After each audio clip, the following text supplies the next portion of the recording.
Cumpliendo la gran comisión de nuestro Señor Jesucristo de, por tanto, ir y hacer discípulos a todas las naciones, enseñándoles que guarden todas las cosas que os he mandado. Este día vamos a finalizar la serie de mensajes titulado El cumplimiento del tiempo, y hemos tomado la frase de lo que el apóstol Pablo escribe en la carta a las Gálatas capítulo 4, versículo 4.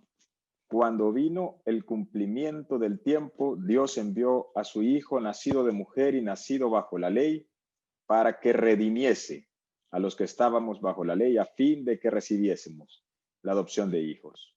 Y creo que no hay mejor forma de cerrar una serie de enseñanza de profecía mesiánica que estudiando una porción de la Escritura como ninguna otra. Su autor humano fue un siervo de Dios con un ministerio impresionante. Su profecía se cita en el Nuevo Testamento más de 65 veces, más que cualquier otro de los profetas, y es mencionado por nombre más de 20 veces. Me refiero al profeta Isaías, cuyo nombre significa el Señor es salvación. Así que quiero que en esta mañana abra su Biblia y me acompañe al libro de los Hechos, al capítulo 28. Y vamos a empezar a leer del versículo 26 y 39. Pero antes de leer la palabra de Dios, vamos a tener un tiempo de oración. Acompáñenme en oración. Señor, te damos gracias en esta mañana porque nos permites estar reunidos a los que tú llamaste por nombre, Señor, delante de tu presencia. Señor, gracias porque hoy vamos a estar estudiando tu palabra y vamos a ver a tu siervo, el que nos redimió, Señor, y pagó por nuestros pecados.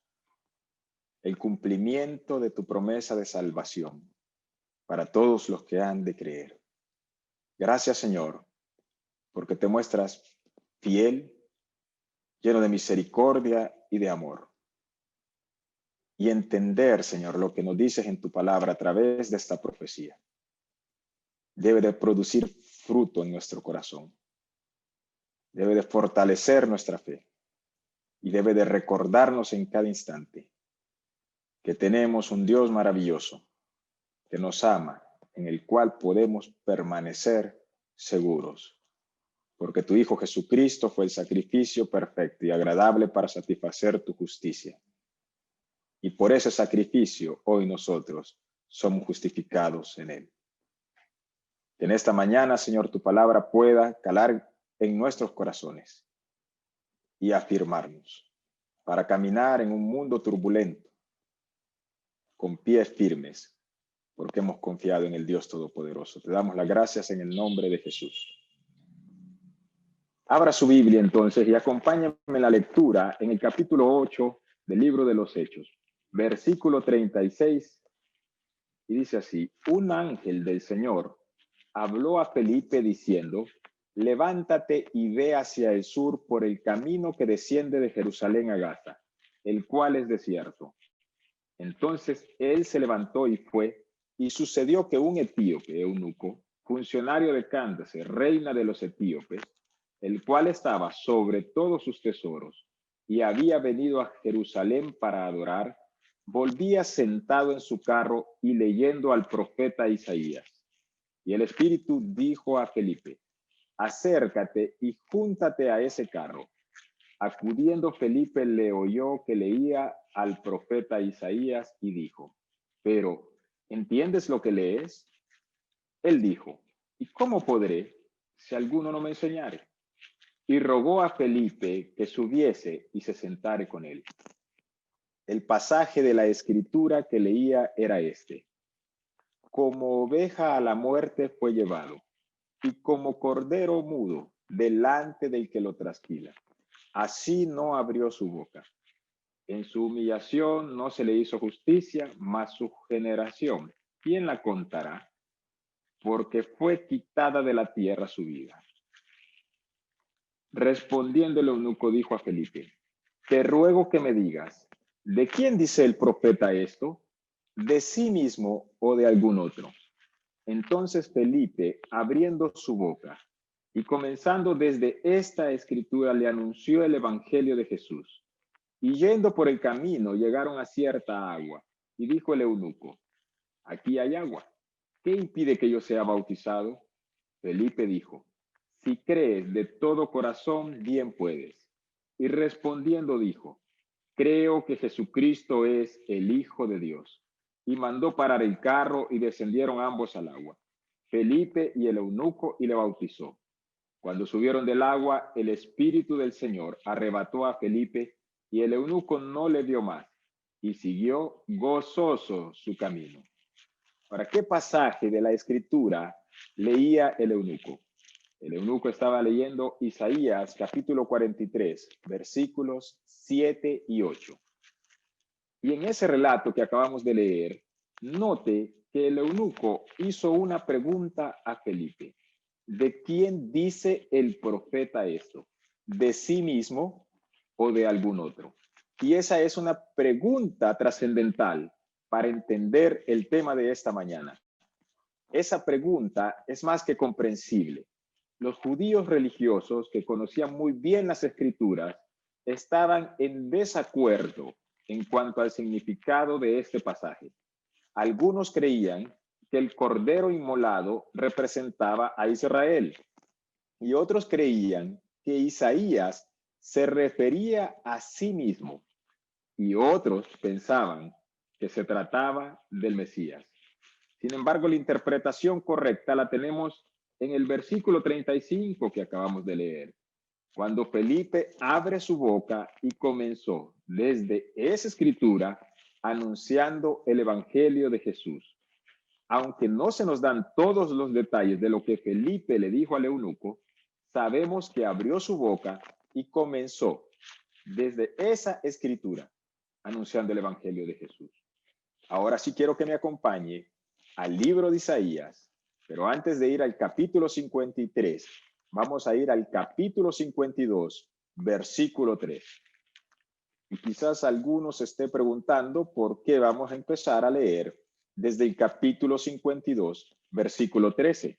Pues resulta que la sección de este maravilloso pasaje, conocido como el último canto del Mesías en el libro del profeta, inicia en realidad en el capítulo 52, versículo 13, y finaliza al concluir el capítulo 53. Permítame darle una corta descripción del libro de Isaías. Este libro está dividido en dos secciones. La primera contiene 39 capítulos y la segunda 27 capítulos. La Biblia también está dividida en dos secciones, 39 libros en el Antiguo Testamento y 27 libros en el Nuevo Testamento. La segunda sección de Isaías empieza y termina exactamente donde el Nuevo Testamento comienza y concluye.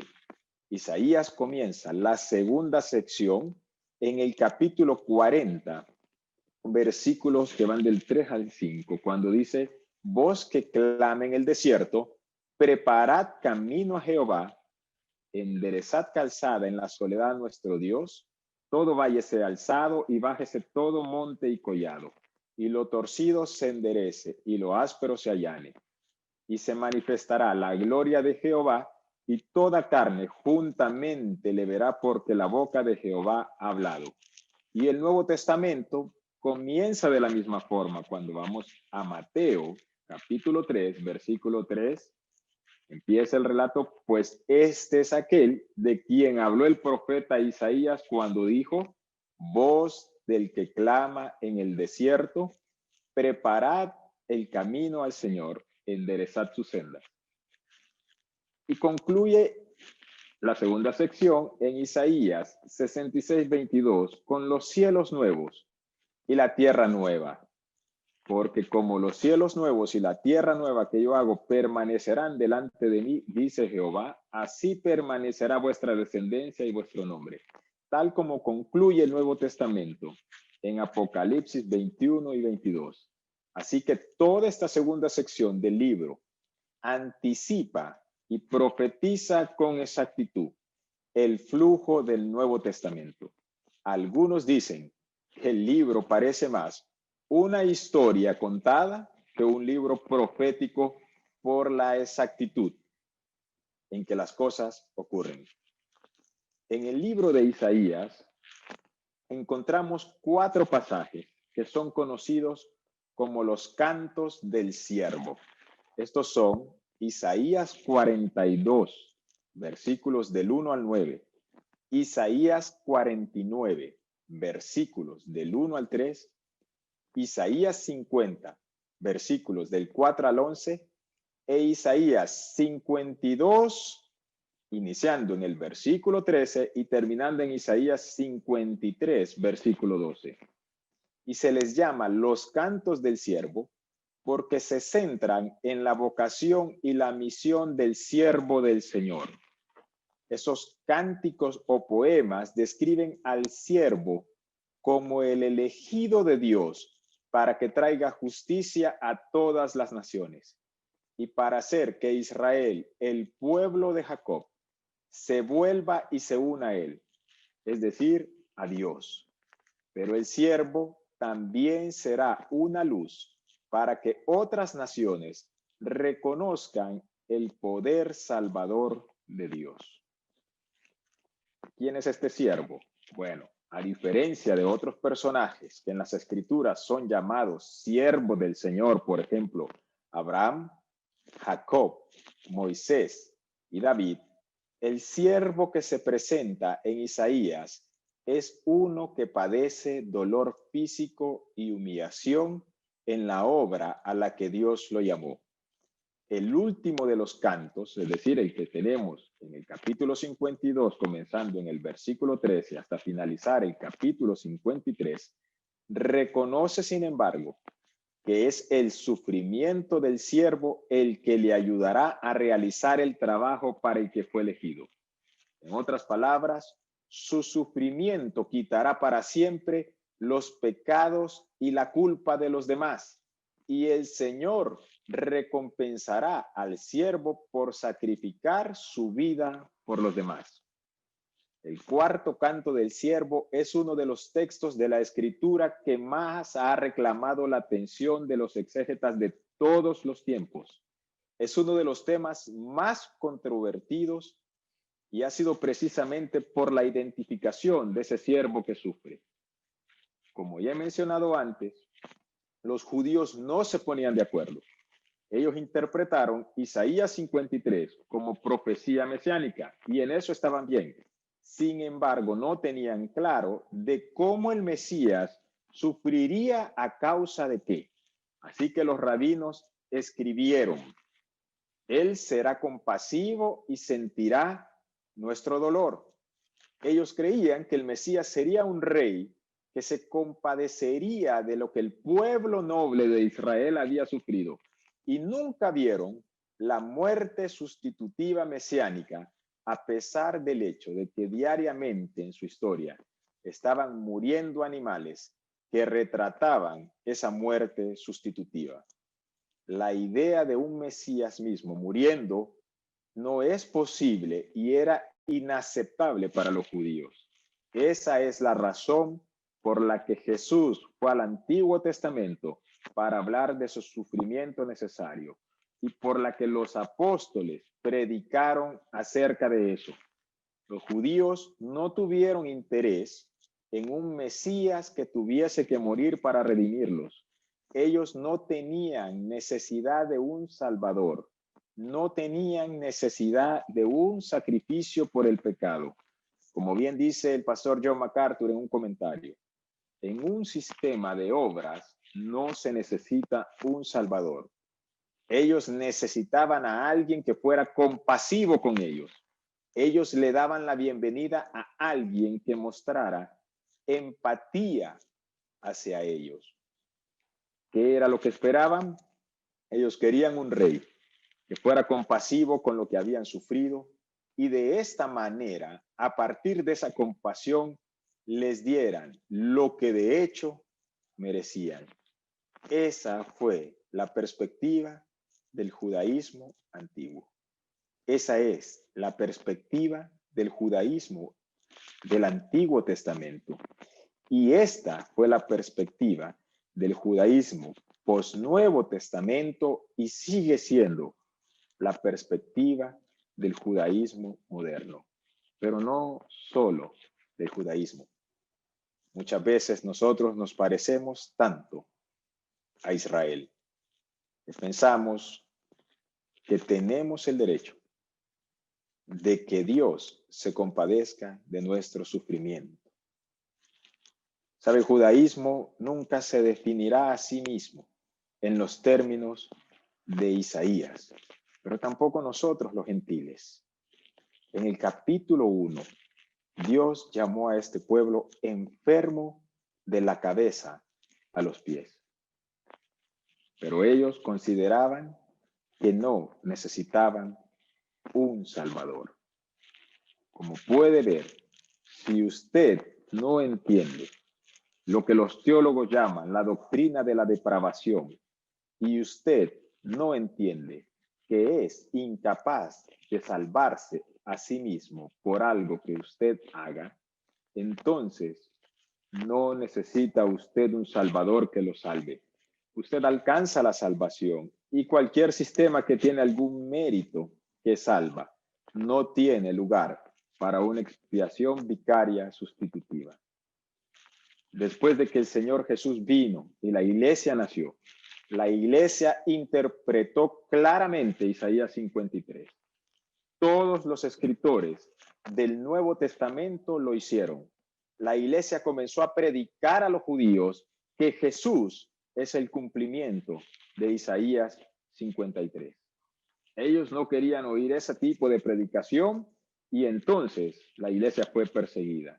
E inclusive hasta el día de hoy, el judaísmo como institución rechaza a Jesucristo y rechaza a Jesucristo como el cumplimiento de Isaías 53.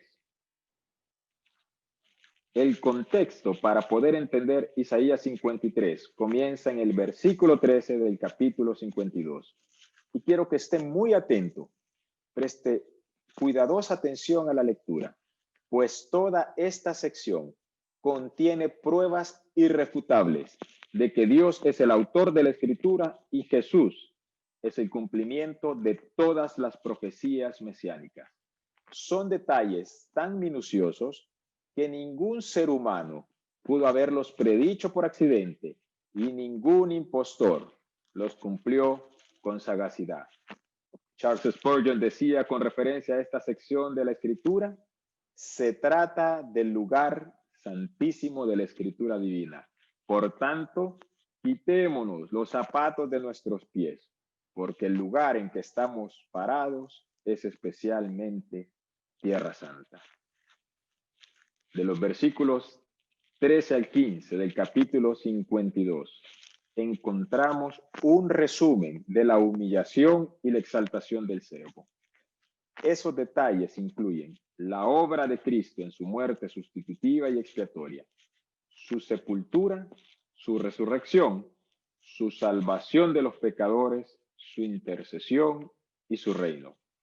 Mire cómo dice, he aquí que mi siervo será prosperado, será engrandecido y exaltado, y será puesto muy en alto, como se asombraron de ti muchos. De tal manera fue desfigurado de los hombres su parecer, y su hermosura más que la de los hijos de los hombres. Así asombrará él a muchas naciones. Los reyes cerrarán ante él la boca, porque verán lo que nunca les fue contado y entenderán lo que jamás habían oído. Este es Dios hablando a través de Isaías. Dios presenta a su siervo y habla de cómo el siervo será humillado en su muerte y será exaltado de tal forma que los reyes en las naciones del mundo están asombrados de él. Dios está identificando aquí al siervo como el Mesías. Y la palabra que está usando en el idioma original es Ebed. Esa es una palabra que literalmente significa esclavo. Un erudito del Antiguo Testamento, el doctor Walter Kaiser, dice lo siguiente: la idea dominante de Ebed, es decir, de esclavo, no es primordialmente una referencia a subordinación, sino a propiedad. ¿Qué significa esto? Eso significa que el Mesías es el esclavo de Dios, no por subordinación, sino porque es Dios quien determina todo lo que hace. No tiene una voluntad independiente. Él sirve a la voluntad de Dios y al placer de Dios. No es una palabra de menosprecio. En el Antiguo Testamento, los profetas y los reyes son llamados Ebed, esclavos de Dios.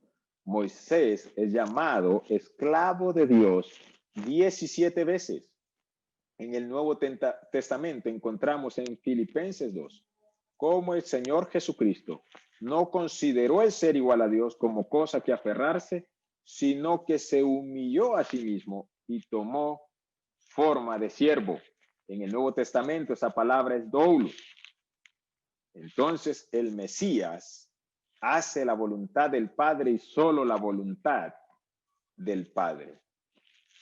En el verso 14 vemos cómo el siervo ha padecido la crueldad de los hombres, tanto que perdió su semblante humano.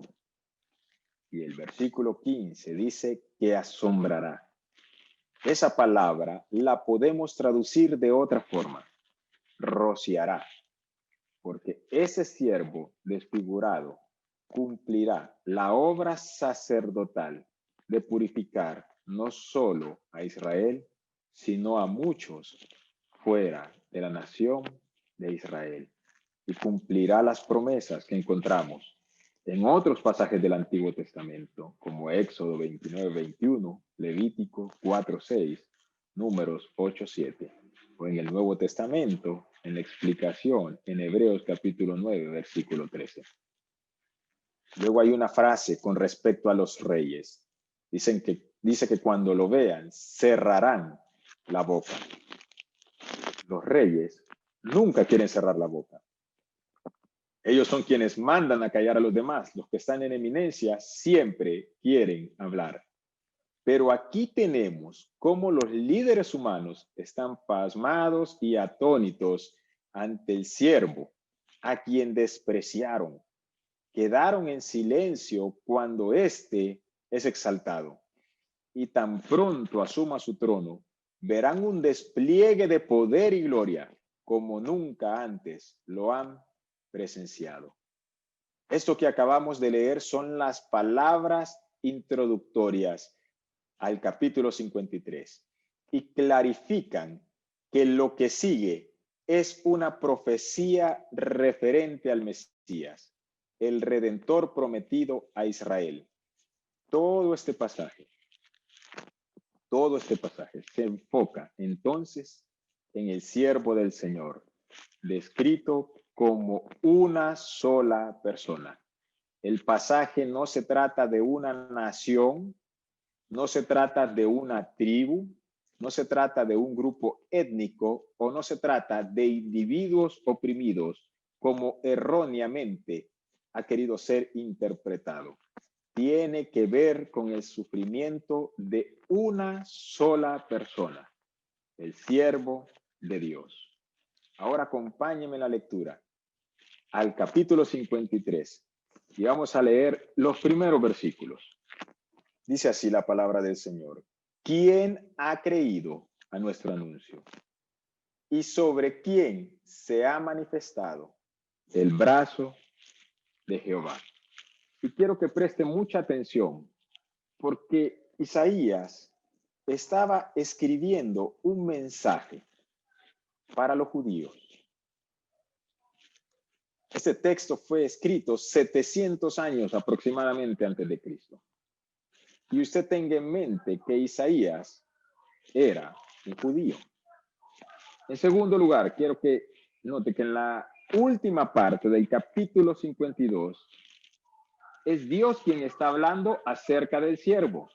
Pero el capítulo 53 ya no inicia con Dios hablando. Entonces, ¿quién hace estas preguntas?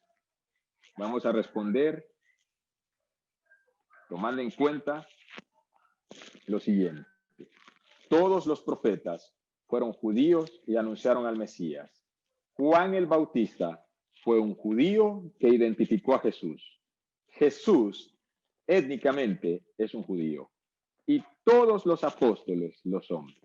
Y también los escritores del Nuevo Testamento, a excepción de Lucas.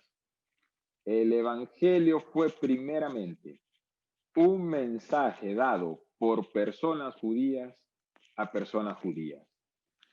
Esto que encontramos acá, hermanos, es una confesión de los judíos. El capítulo 53 comienza con una confesión de judíos hablando desde el futuro. Recuerden que es una profecía, es un futuro profético, pero no es un futuro como el futuro de nuestro tiempo. Es un futuro que está más adelante todavía. Y ellos están hablando en retrospectiva, es decir, están viendo hacia atrás.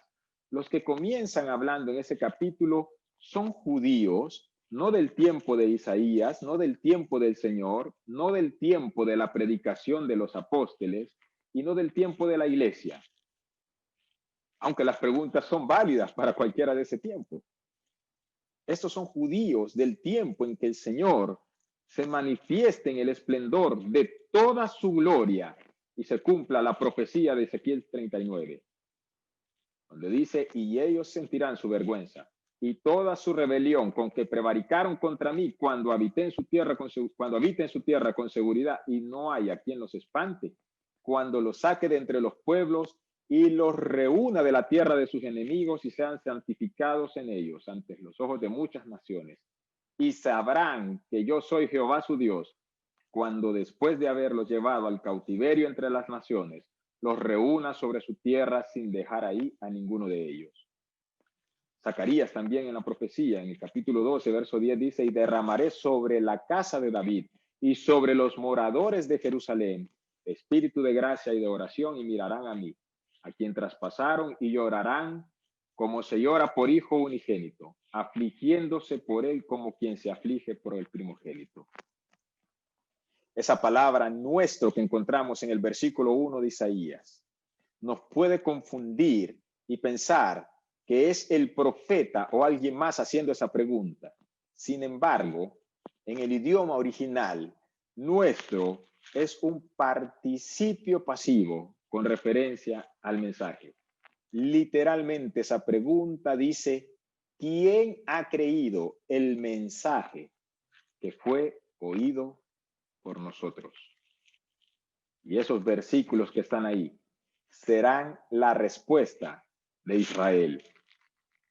A la primera pregunta en aquel día dirán, ninguno creyó. Cuando el remanente de Israel venga a Cristo, confesará que durante años habían tenido la profecía en sus manos, que el Mesías prometido llegó tal como la Escritura lo profetizaba, que habitó y caminó en medio del pueblo, que hizo las señales y prodigios que lo confirmaban.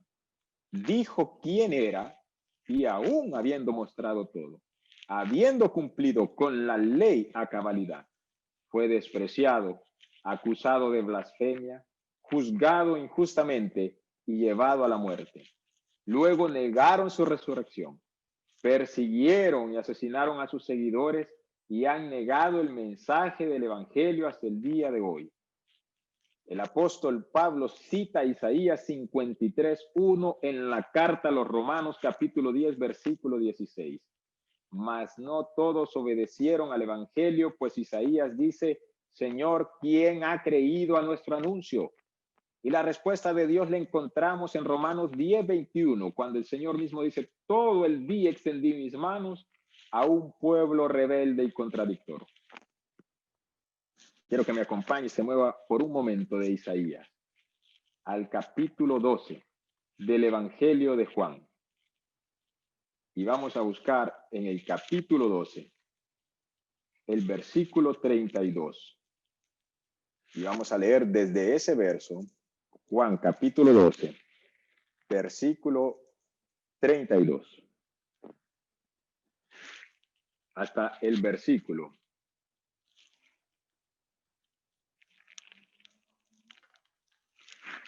versículo 43. Dice así la palabra de Dios. Y yo, si fuere levantado de la tierra, a todos atraeré a mí mismo. ¿Quién está hablando aquí? Es el Señor Jesucristo. Y decía esto dando a entender de qué muerte iba a morir. Le respondió la gente, nosotros hemos oído de la ley, que el Cristo permanece para siempre. ¿Cómo pues dices tú que es necesario que el Hijo del Hombre sea levantado? ¿Quién es este Hijo del Hombre? Entonces Jesús les dijo, aún por un poco está la luz entre vosotros. Andad entre tanto que tenéis luz, para que no os sorprendan las tinieblas, porque el que anda en tinieblas no sabe a dónde va. Entre tanto que tenéis la luz, creed en la luz, para que seáis hijos de luz. Estas cosas habló Jesús y se fue y se ocultó de ellos.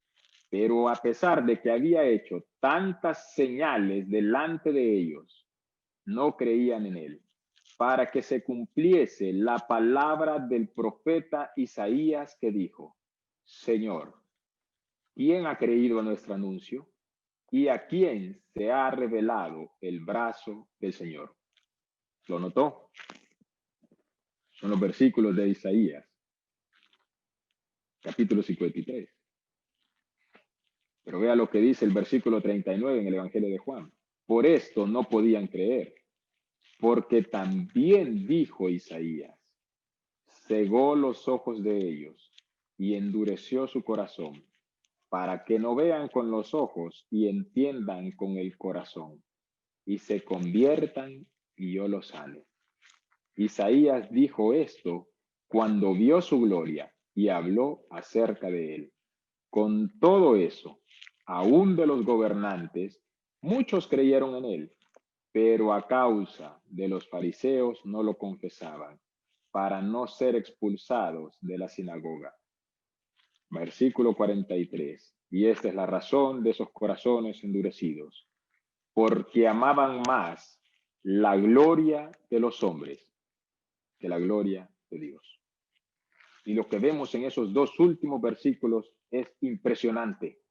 Hubieron personas de los principales líderes religiosos que se dieron cuenta de quién era Jesús y aún así prefirieron la gloria de los hombres. ¿Qué pasaba por sus mentes? Ellos llegaron a pensar que podían establecer su propia justicia. Sin embargo, en ese mismo momento, su oportunidad acabó. En Isaías encontramos otra perspectiva de la incredulidad. Vieron su vida y no les impresionó. Vieron su ministerio y no les impresionó. Vieron su final y no les impresionó. Dice el versículo 3 de Isaías 53, despreciado y desechado entre los hombres, varón de dolores, experimentado en quebranto, y como que escondimos de él el rostro, fue menospreciado y no le estimamos. Note las palabras, despreciado, desechado, menospreciado. Tres palabras en el verso 3 que nos muestran el profundo odio y rechazo de la humanidad por el siervo de Dios. En este versículo podemos encontrar una gran aversión al Mesías, así como una terrible falta de respeto por el Hijo de Dios encarnado. Note ahora los versículos que siguen en la profecía de Isaías y los vamos a leer todos hasta el final, desde el verso 4 hasta el verso 12. Ciertamente llevó él nuestras enfermedades y sufrió nuestros dolores, y nosotros le tuvimos por azotado, por herido de Dios y abatido. Mas él herido fue por nuestras rebeliones, molido por nuestros pecados. El castigo de nuestra paz fue sobre él, y por su llaga fuimos nosotros curados. Todos nosotros nos descarriamos como ovejas. Cada cual se apartó por su camino, mas Jehová cargó en él el pecado de todos nosotros. Angustiado él y afligido, no abrió su boca. Como cordero fue llevado al matadero, y como oveja delante de sus trasquiladores. Enmudeció y no abrió su boca. Por cárcel y por juicio fue quitado. Y su generación, ¿quién la contará? Porque fue cortado de la tierra de los vivientes, y por la rebelión de mi pueblo fue herido. Y se dispuso con los impíos su sepultura, mas con los ricos fue en su muerte, aunque nunca hizo maldad, ni hubo engaño en su boca. Con todo eso, Jehová quiso quebrantarlo, sujetándolo a padecimiento. Cuando haya puesto su vida en expiación por el pecado, verá linaje. Vivirá por largos días, y la voluntad de Jehová será en su mano prosperada. Verá el fruto de la aflicción de su alma, y quedará satisfecho. Por su conocimiento justificará mi siervo justo a muchos, y llevará las iniquidades de ellos. Por tanto, yo le daré parte con los grandes, y con los fuertes repartirá despojos, por cuanto derramó su vida hasta la muerte, y fue contado con los pecadores, habiendo él llevado el pecado de muchos y orado por los transgresores. Estos versículos tienen la respuesta a la pregunta más necesaria que todo hombre y mujer debería hacerse. Dice un comentarista, es la pregunta más necesaria, la más determinante, pero a la vez es la pregunta más evitada. ¿Cómo puede un pecador hacer la paz con Dios y evitar el infierno? ¿Cómo puede un Dios justo declarar a un pecador justo? Ese es el dilema más grande que existe en el mundo. Pero la Biblia entera está escrita para responder esa pregunta. Y este pasaje en el Antiguo Testamento es la respuesta más clara, así como lo es la carta a los romanos en el Nuevo Testamento. La respuesta es: un pecador puede escapar del infierno y estar bien con Dios solamente porque el siervo de Dios se convirtió en un sustituto y sufrió el juicio de Dios en lugar del pecador. No hay otra forma. Repito, un pecador puede escapar del infierno y estar bien con Dios solamente porque el siervo de Dios se convirtió en su sustituto y sufrió el juicio de Dios en lugar del pecador. Cuando nosotros leemos el capítulo 53 de Isaías, entendemos la obra de Cristo y el poder de su obra que lleva el pecado a favor nuestro en la cruz. Pero cuando un judío lee ese pasaje, ve algo completamente diferente. Él ve, y esa es la interpretación común, a Israel ahí. Él dice, no es un hombre, no es una persona. Eso que está en Isaías 53 es Israel sufriendo. Israel debe ser el siervo sufriente, quien ha sufrido y sufrido y sufrido, y un día entrará en la gloria, porque la gloria de Israel está por venir. Pero en este momento están atravesando sufrimiento. La interpretación de los judíos es una perspectiva aduladora de Isaías 53, que ellos como un pueblo noble están sufriendo injustamente, atravesando por agonías, pero algún día emergerán y llegarán a la gloria prometida a ellos, y se convertirán en una nación suprema y bendecirán al mundo entero. y se van a ganar su gloria mediante su religión, mediante su justicia personal y mediante su sufrimiento. Pero Jesús, para ellos, no está en Isaías 53. Y esa es la razón por la que a Isaías 53 se le ha llamado la cámara de tortura de los rabinos y la conciencia culpable de los rabinos. Pero escuche con atención. No hay forma de que la interpretación judía sea la correcta. El siervo sufriente de Isaías 53 tiene que ser Jesús. ¿Qué implica la muerte del siervo?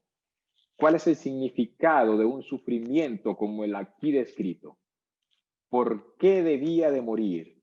¿Y quién le infligió tal muerte? Después de que dejamos esa confesión futura en los versículos que van en el capítulo 53 del 1 al 3, quienes llorarán amargamente por haberle desechado, nos vamos a enfocar en los versos que van del 4 al 6, donde podemos apreciar el valor de la obra vicaria de Cristo. Cuando el Señor Jesucristo estaba recibiendo el castigo y era azotado, golpeado terriblemente, humillado y llevado a la cruz, los judíos creían que lo merecía, que estaba siendo castigado por Dios por sus propios pecados y culpas. Ahora piense por un momento si la confesión que encontramos en los primeros versículos era terrible. La mayor tragedia para estas personas era darse cuenta que a quien blasfemaban, rechazaban e insultaban y no estimaron, resultó ser el mismo que más les amaba, que lo dio todo y que se entregó y se presentó delante del juez del cielo para cargar todas sus culpas, pero también para cargar nuestras culpas, recibiendo toda la ira de Dios para satisfacer su justicia, que tanto ellos como nosotros los gentiles también merecíamos. Isaías 53:4 comienza con una palabra, ciertamente. Esa palabra se usa para resaltar una verdad empática de los sufrimientos vicarios de Cristo en tono exclamativo. Llevó Él nuestras enfermedades. Es otra forma de decir, Él cargó y soportó todas nuestras debilidades. Y no como algunos erróneamente han interpretado esa palabra enfermedad. Y sufrió nuestros dolores y nosotros le tuvimos por azotado, por herido de Dios. ¿Sabe la palabra ahí? O la sección se puede traducir en lugar de azotado como maldito. Como maldito por el hecho de morir en una cruz, como dice claramente Deuteronomio, capítulo 21, versículo 23. Luego la palabra abatido. Otra palabra sinónima es humillado. Mas él herido, abatido, perforado, molido, aplastado, fue por nuestras rebeliones. Él no fue maldito en sí mismo, sino que se hizo maldición por nosotros, como el apóstol Pablo escribe en la segunda carta a los Corintios, capítulo 5, versículo 21, y en la carta a los Gálatas, capítulo 3, versículo 13.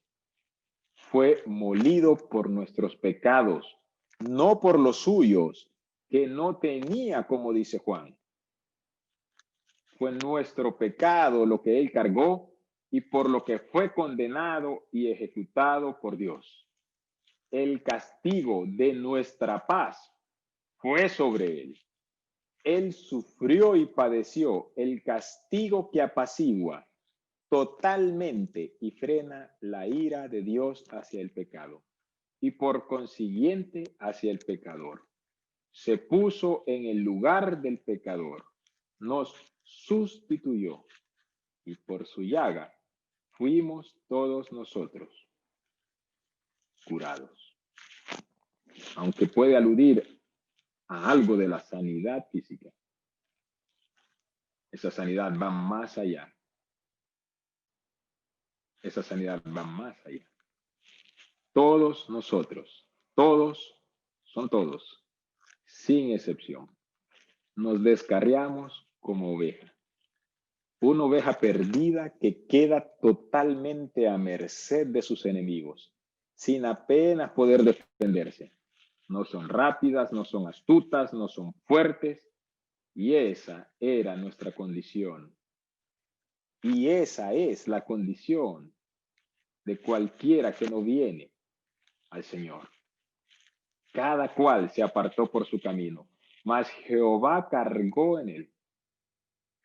Dios el Padre cargó, trasladó, atribuyó e imputó todo el pecado pasado, presente y futuro de una humanidad caída sobre su amado Hijo.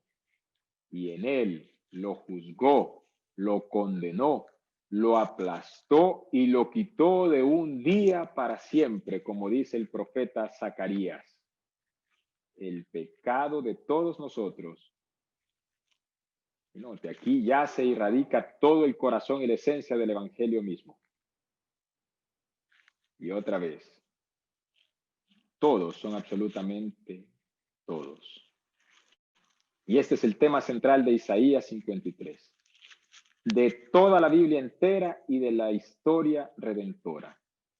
Es el corazón del evangelio mismo, como leemos en Romanos capítulo 8, versículos del 32 y 34.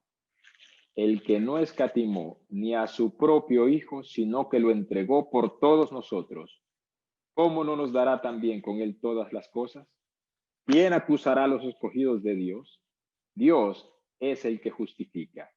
¿Quién es el que condena? Cristo es el que murió, más aún el que también resucitó, el que además está a la diestra de Dios, el que también intercede por nosotros. Dios en su amor, en su justicia y en su santidad, en vez de permitir que fuéramos devorados por él a causa de nuestros pecados, transfirió e hizo caer el pecado y la iniquidad a Jesucristo.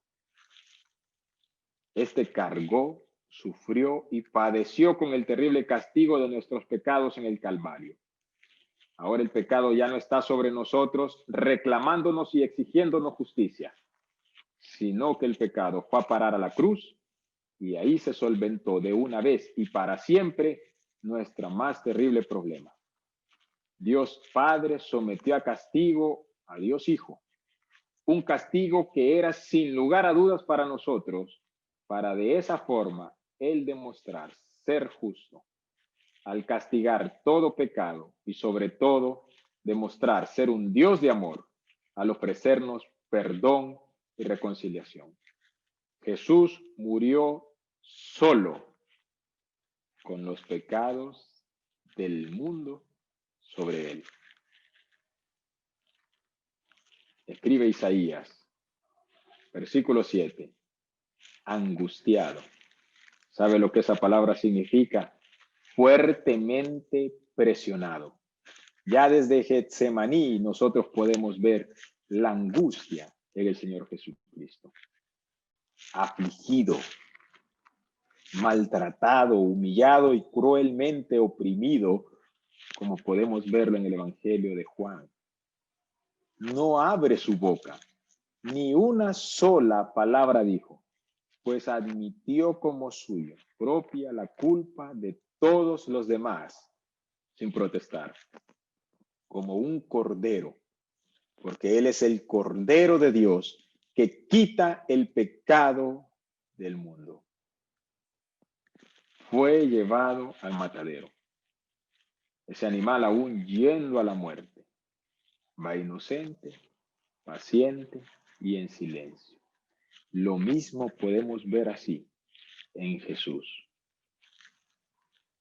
Dice la palabra que iba como oveja delante de sus trasquiladores, que enmudeció y no abrió su boca. por cárcel, una terrible opresión, y por juicio fue quitado, y su generación, ¿quién la contará? Nadie se preocupó por su descendencia, nadie se preocupó que muriera sin descendientes, a nadie le importó lo más mínimo, porque fue cortado, desgarrado de la tierra de los vivientes. Esa es una expresión hebrea que alude a la idea de ser asesinado, ejecutado, como Daniel ya lo había profetizado en el capítulo 9, versículo 26, 600 años antes. Y note, y por la rebelión de mi pueblo fue herido. Todo fue hecho para los pecadores. Se le asignó con los impíos su sepultura, mas con los ricos fue en su muerte. ¿Recuerdan dónde fue sepultado? En una tumba personal de José de Arimatea, un hombre rico e influyente, aunque nunca hizo maldad. Nunca hizo nada malo. Era impecable. En esos 3 versículos se nos narra no solo al siervo sufriente, sino a un siervo obediente al juicio divino. Un siervo que en el día de su propio juicio no dijo absolutamente nada. Fue además un siervo silencioso. Ahora Jesús es silenciosamente llevado al Calvario, ya que él guardó silencio en todos los juicios. Ante los judíos tuvo 2 juicios, uno frente a Anás y el otro frente a Caifás. Ante los paganos, las autoridades civiles tuvieron otros 2. Ante Herodes, y no dijo absolutamente nada delante de él, y ante Pilato. Eran juicios ilegales, se presentaron pruebas falsas, testigos falsos a la verdad, pero la sentencia y el veredicto para él ya estaba establecida. La muerte. Y los hombres creían que lo estaban haciendo ellos, pero muchísimo antes había sido Dios mismo, concretamente desde antes de la fundación del mundo. En Hechos capítulo 2, versículos 22 y 23. El apóstol Pedro se levanta y dice: varones israelitas, oíd estas palabras. Jesús Nazareno, varón aprobado por Dios entre vosotros, con las maravillas, prodigios y señales que Dios hizo entre vosotros por medio de él, como vosotros mismos sabéis, a este, entregado por el determinado consejo y anticipado conocimiento de Dios, prendisteis y matasteis por manos de inicuos crucificándole. No fueron ellos. El conocimiento anticipado era de Dios. La voluntad era de Dios. Por eso el Mesías es llamado el siervo. Un siervo que no estaba siendo obligado, sino que en armonía junto al Padre aceptaba su ministerio. Saben que Jesús fue declarado inocente por Herodes y por Pilato. Inclusive la esposa de Pilato confirmaba esa inocencia. El ladrón arrepentido en la cruz dijo que era un hombre inocente. El centurión encargado de la ejecución dijo que era un hombre inocente. Pero él fue obediente a la voluntad del Padre, quien fue el director, guionista y ejecutor de todo. En Hechos capítulo 4, versículos 27 y 28 dice: porque verdaderamente se unieron en esta ciudad contra su santo Hijo, Jesús, a quien tú ungiste, Herodes y Poncio Pilato, con los gentiles y el pueblo de Israel, para hacer cuanto tu mano y tu consejo habían antes determinado que sucediera. ni el Sanedrín, ni los religiosos, ni Herodes, ni Pilato tenían suficiente poder para juzgar a Cristo. Ellos, siendo libres y plenamente responsables de sus actos, llevaron a cabo el plan eterno de Dios, reconcebido por el Dios Trino desde antes de la fundación del mundo. Pero continúa Isaías diciendo, con todo eso, Jehová, ¿quién? Jehová, Dios el Padre, quiso. Esa palabra denota que le complació, le pareció bien en base a su plan eterno, quebrantarlo, sujetándolo a padecimiento. La nueva versión internacional lo traduce, hacerlo sufrir con dolencias y dolor. Y es tan sumamente importante esa primera parte del versículo 10 de Isaías 53. Pero sumamente importante. Porque en el futuro el lamento del remanente de Israel que reconocerá a Jesús y se volverá a él, van a sufrir y van a llorar arrepentidos por haberle dado la espalda tanto tiempo. Si en Isaías 53:9, Isaías nos lleva a una tumba, ahora en Isaías 53:10, nos lleva a la misma tumba, pero una tumba vacía. Aunque en este estudio no nos estamos moviendo del Gólgota, no nos movemos de la cruz. Podemos preguntarnos, ¿cómo Dios Padre puede complacerse de la muerte agónica de su amado Hijo? Y Pablo nos da luz en la carta a los Romanos. Dice, el que no escatimó a su propio Hijo, sino que lo entregó por todos nosotros. ¿Cómo no nos dará también con él todas las cosas? Cierto y verdad es que los hombres libres y en su responsabilidad actuaron contra Jesús con injusticia, crueldad, violencia sin igual. Pero más cierto es que tales sufrimientos, más aún la muerte misma de Jesús, estaba ya decretada por el divino consejo de Dios. Y aquí le respondo por qué. Porque debía hacer e implantar justicia. Dios no puede mentir, no puede fallar y no puede contradecirse a lo que a él mismo, a su naturaleza, a sus atributos y a su palabra. Y en su palabra es clara. El alma que peque, esa morirá. La paga del pecado es muerte. Por eso lo hizo. Pero ¿por quiénes hizo él esto? Por nosotros. Pues de no haber ido Cristo a la cruz a sustituirnos, seríamos nosotros los que pagaríamos con la deuda y el salario de nuestro pecado durante una eternidad en el infierno. Cristo nos representó en una vida perfecta y recta en obediencia a Dios, la cual debíamos haber vivido todos y nadie jamás pudo. Y Él nos sustituyó en una muerte como paga por el pecado, una muerte que todos nosotros merecíamos, menos uno, el que la padeció, el Señor Jesucristo. ¿Para quién realizó esto? Para sí mismo. Esto es, para alabanza de la gloria de su gracia, por amor a su excelso nombre que es sobre todo nombre. Él es un Dios de amor, además de justo, y es en base a esos atributos que la cruz brilla con una expresión sin igual, tal y como el salmista dice, la misericordia y la verdad se encontraron, la justicia y la paz se besaron.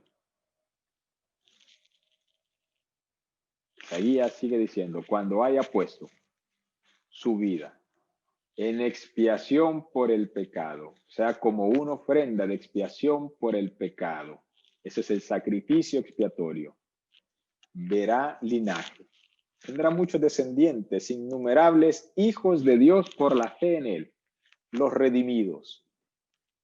Y para verlos deberá vencer la muerte y resucitar. Por eso dice, vivirá por largos días, porque resucitaría tal como resucitó y vivirá hasta el fin. Y la voluntad de Jehová, que es la voluntad de Dios, es la restauración de lo perdido y dañado en Adán y la salvación del hombre caído y depravado anunciada allá en Génesis será en su mano prosperada, porque solo Él puede llevar a cabo la perfección de la voluntad y el plan de Dios.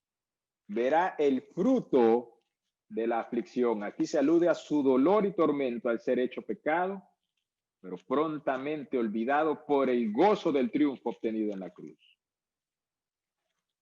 Dice luego que verá el fruto de la aflicción de su alma y quedará satisfecho.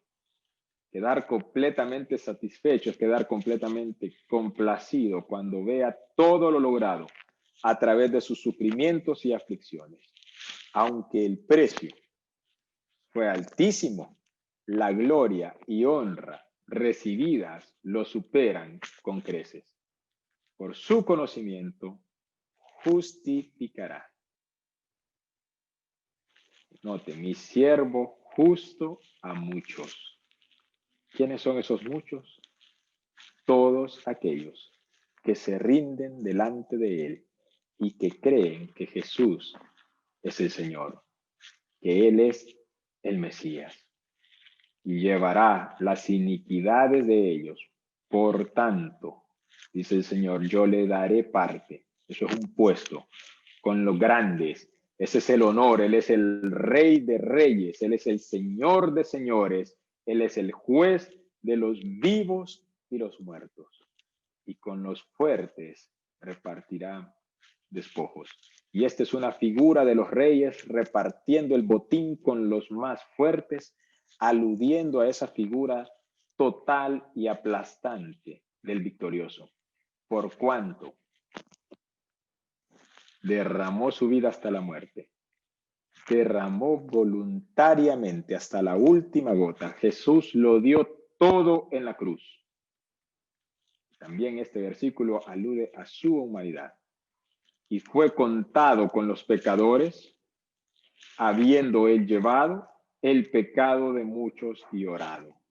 Y nosotros encontramos al Señor Jesucristo en la misma cruz, clamando, rogando y pidiendo perdón a nombre de los pecadores.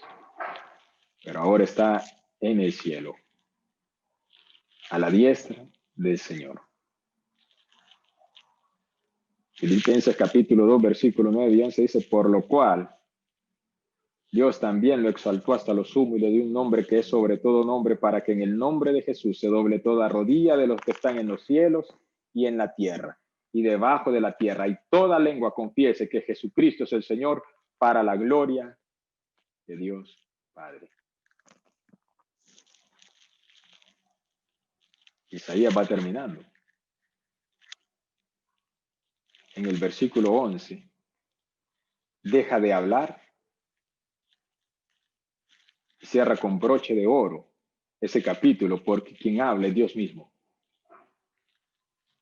Y lo hace llevando a lo sumo, a la excelsa gloria y a la suprema vindicación a aquel que vino a esta tierra y vivió perfectamente, cargó y llevó nuestros pecados, rebeliones e iniquidades, y por ellos mismos, por nuestros pecados, fue acusado, juzgado y sentenciado como el único culpable en el tribunal divino.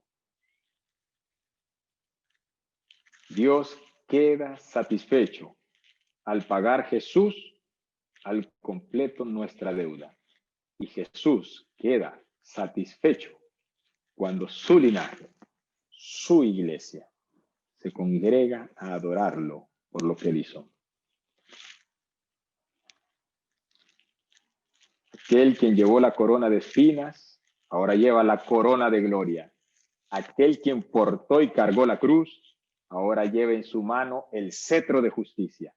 Aquel quien primeramente vino a sufrir, vendrá a reinar. Ese versículo, esa terminología del último versículo necesariamente nos lleva de nuevo a lo que aconteció en la cruz.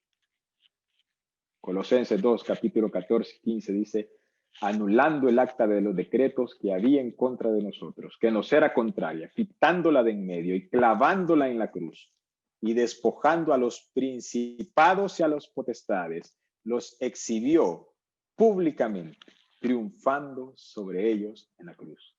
La imagen que tuvo Pablo al escribir estos versículos de Colosenses fue la que los romanos hacían con sus derrotados, los cuales encadenados los hacían pasear para su vergüenza y humillación por las céntricas y abarrotadas calles de Roma con júbilo aclamando la victoria de su ejército.